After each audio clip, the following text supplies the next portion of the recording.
Let's do Tickety-Boo news. All right. Hey, we'll just sit here, you know.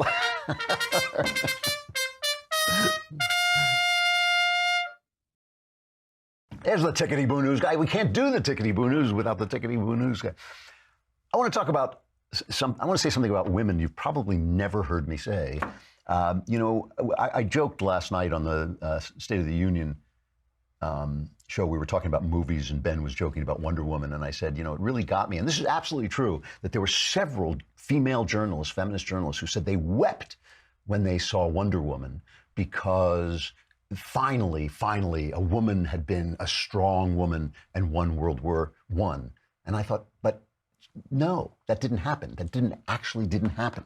And one of the things that so bothers me about the feminist movement is that it takes place here, where women are free, where they can do whatever they want, where really women do not have a problem that government can solve anymore. In the same way blacks don't have problems that government can solve anymore. And it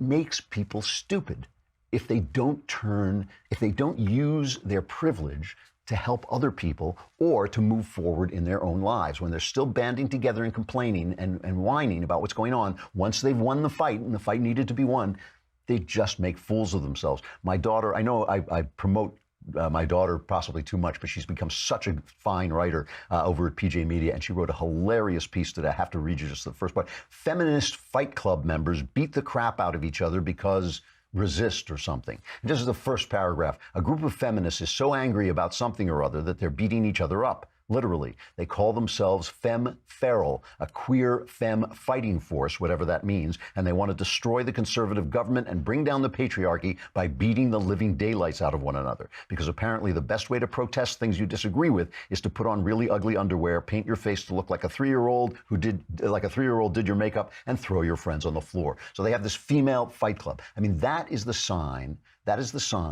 of people who have nothing to protest, who have no problems. And I just want to read you this from Britain's Independent paper.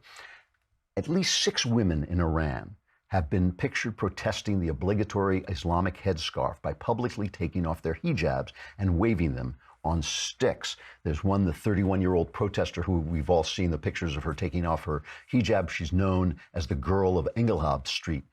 She was later identified as Vida Movahed, took off her headscarf on a street in the capital, Tehran, and she was detained for several weeks before being released from custody. And you can bet being in an Iranian prison is not a walk in the park.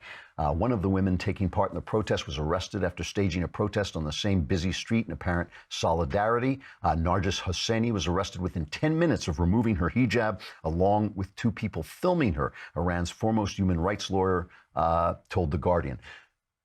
Ms. Hosseini was pictured wearing a green wristband, an apparent reference to the Iranian Green Movement, which rose in protest after the 2009 presidential election.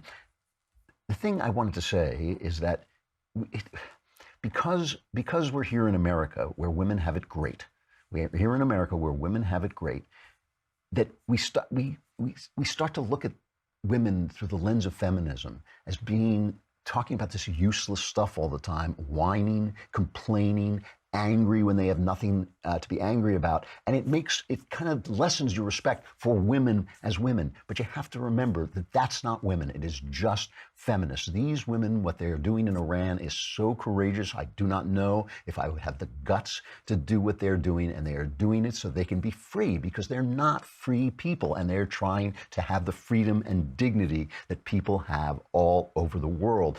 That people have in better places than Iran.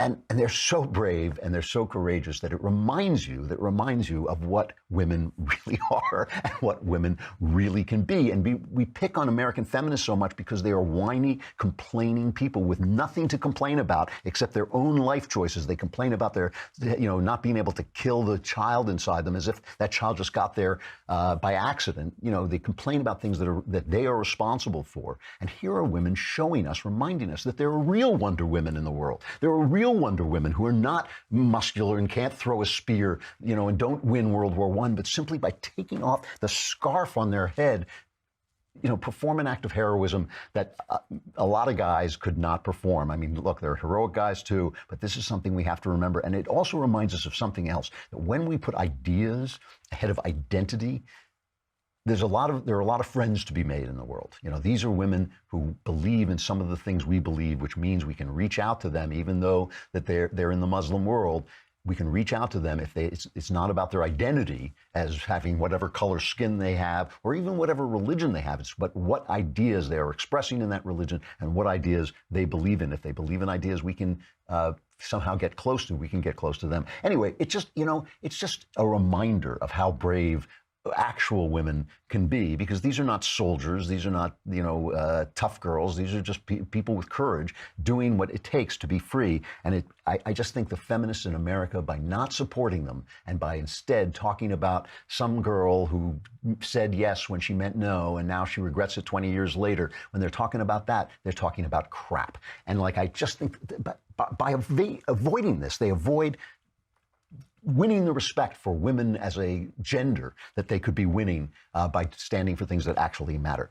Tomorrow, we have Andy Weir, who is the writer of the wonderful novel, The Martian. As I get to the end of the show, I start to lose my memory. Do you remember what his new book is called?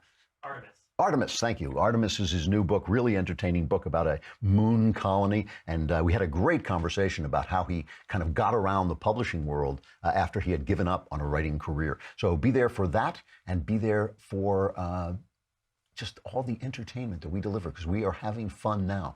I'm Andrew Klavan. This is The Andrew Klavan Show. I'll see you tomorrow.